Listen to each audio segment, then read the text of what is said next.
Episode की शुरुआत में हमें दिखाया जाता है कि सभी लोग कॉलेज की सजावट में लगे थे क्योंकि आज इनका कल्चरल फेस्टिवल जो था और इनकी क्लास का थीम था एक कैफे का। तो सभी लोग कैफे स्टाफ के कपड़े भी पहन रखे थे, लेकिन कारयू को कैफे का यूनिफॉर्म अच्छा नहीं लग रहा था, इसीलिए उसने ऊपर से एक शर्ट पहना हुआ था। और बाकी लोगों को ये बात अच्छे से पता था कि कारयू किसी की बात नहीं समझने वाली, इसीलिए काइजाकी ओगा को बुलाता है। और वहीं पर चिजुरू भी स्टाफ यूनिफॉर्म पहनकर आ जाती है, जिसे देख के काइजाकी के मन में लड्डू फूटने लगते हैं। काइजाकी की टाई थोड़ी सी ढीली होती है, इसीलिए चिजुरू उसकी टाई ठीक करती है और सारे लोग एक साथ मजे करने लगते हैं।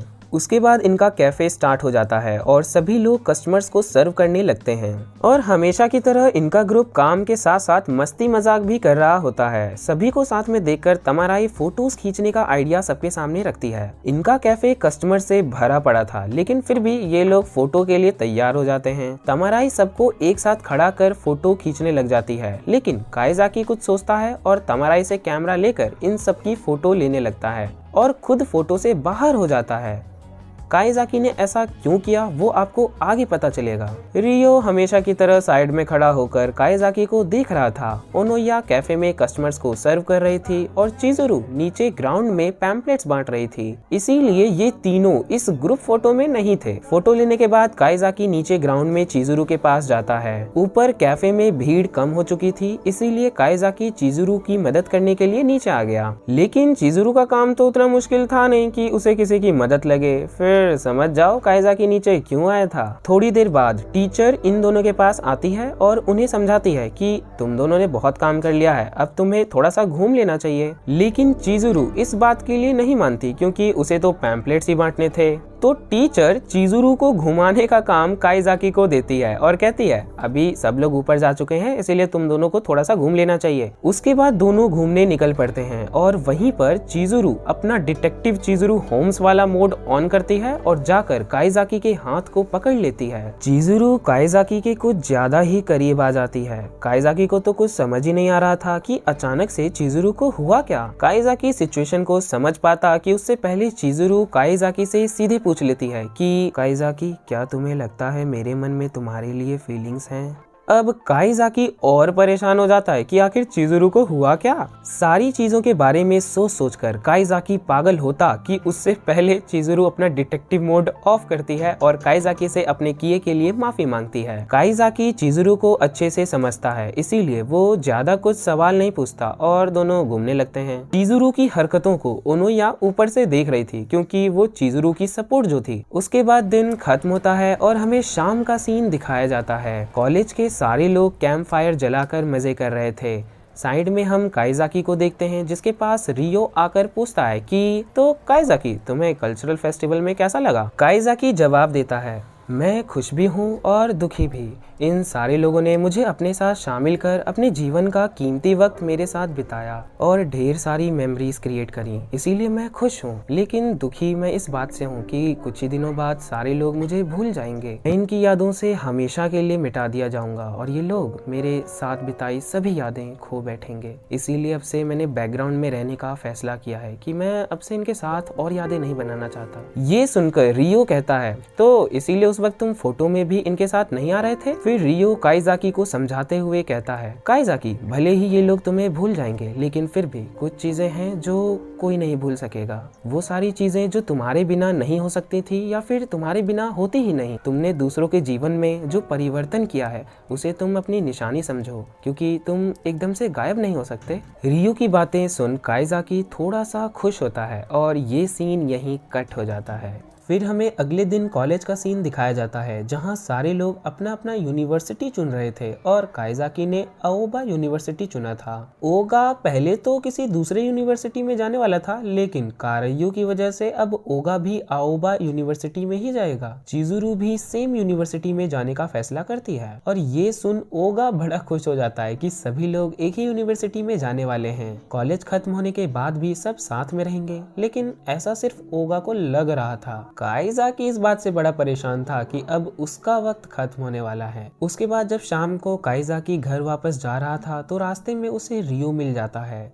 मिल क्या जाता है, वो वही किसी कोने में छुपा होगा काइजाकी पर नजर रखने के लिए। फिर दोनों कुछ बातें करते हैं और काइजाकी रियो से पूछता है कि तो क्या अब मुझे अपनी जिंदगी में वापस जाना होगा? रियो के हाँ कहने पर काइजाकी कहता है, क्या ये जरूरी है? क्या मैं इन सबके साथ ही अपने आगे की जिंदगी नहीं बिता सकता? क्या मैं इनके साथ ही बड़ा नहीं हो सकता? ये सुन रियो कहता है, जब तुम्हारा रियल लाइफ खत्म होगा तब तुम्हारे कांटेक्ट में आए सभी लोगों की यादों में से तुम्हें मिटा दिया जाएगा, और ये बात मैंने तुम्हें शुरुआत में ही बता दिया था। अब काइजाकी वापस से अपनी असली जिंदगी में वापस नहीं जाना चाहता था और अपनी कॉलेज लाइफ को जीना चाहता था, लेकिन अब ये मुमकिन नहीं था क्योंकि काइजाकी का एक्सपेरिमेंट सक्सेसफुल हो चुका था और एग्रीमेंट के मुताबिक कुछ ही दिनों में इसे वापस से 28 साल का होना था। पहले काइजाकी एक हंसमुख और बड़ा अच्छा इंसान हुआ करता था, लोगों से मिला जुला करता था, सबके साथ रहा करता था, लेकिन साइकी के सुसाइड वाली घटना के बाद से काइजाकी पूरी तरह बदल गया था और इसीलिए काइजाकी को रियल लाइफ टेस्ट सब्जेक्ट के लिए सेलेक्ट किया गया था ताकि काइजाकी को वापस से उसके असल जिंदगी में लौटाया जा सके। और रियल लाइफ लेबोरेटरी ने जैसा सोचा था वैसा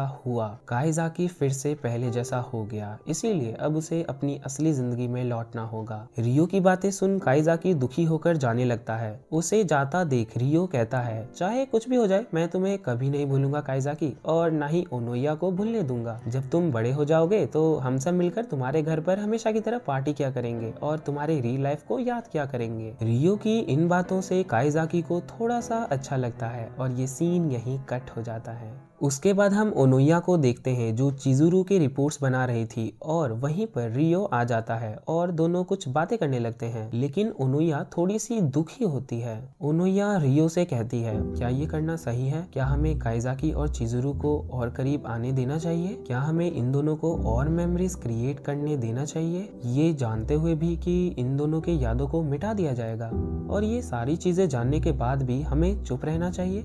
ये सब मेरे लिए बहुत मुश्किल होता जा रहा है, मैं ये सब और नहीं कर सकती। रियो ओनोया को समझाता है कि तुम्हें इतना चिंता करने की कोई जरूरत नहीं है, हम बस अपना काम कर रहे हैं और हमें अपना काम करना ही होगा। अंत में क्या होगा किसी को नहीं पता, इसीलिए हमें अपना काम करते रहना चाहिए। रियल लाइफ जिंदगी के हर लम्हे को जीना सिखाती है, इसीलिए एक सपोर्ट के तौर पर हमें उन्हें अच्छे से सपोर्ट करना चाहिए ताकि बाद में हमें कोई अफसोस ना रहे। रियो की बातें सुनकर ओनोया भी अपने कर्म और कर्तव्यों को समझ जाती है और अपना काम करने के लिए तैयार हो जाती है। ओनोया की तरह आप भी अपने कर्तव्य को समझो और इस चैनल को सब्सक्राइब कर दो, क्योंकि अगर वीडियो बनाना मेरा काम है तो सब्सक्राइब करना आपका। उसके बाद हमें चिजुरू को दिखाया जाता है जो आज के पूरे दिन और काइजाकी के बारे में सोच रही होती है। काइजाकी टेस्ट सब्जेक्ट है या नहीं ये पता लगाना बड़ा मुश्किल है, उसके बावजूद चिजुरू काइजाकी के बारे में सोचने से खुद को नहीं रोक पा रही होती। उसके बाद हमें लास्ट के सीन में एक फोटो सेक्शन दिखाया जाता है जहां सभी क्लास की बारी बारी फोटो ली जा रही होती है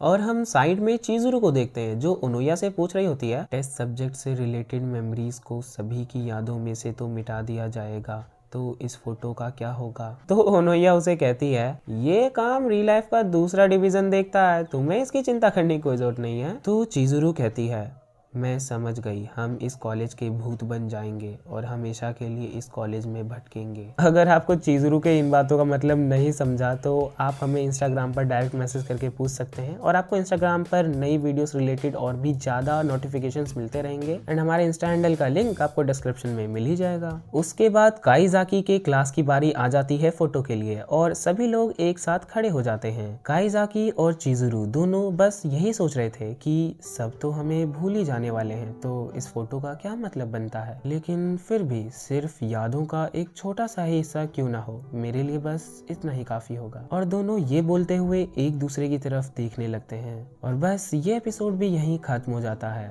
एंड एब्सोल्युटली अब बस 2 एपिसोड्स और बचे हैं।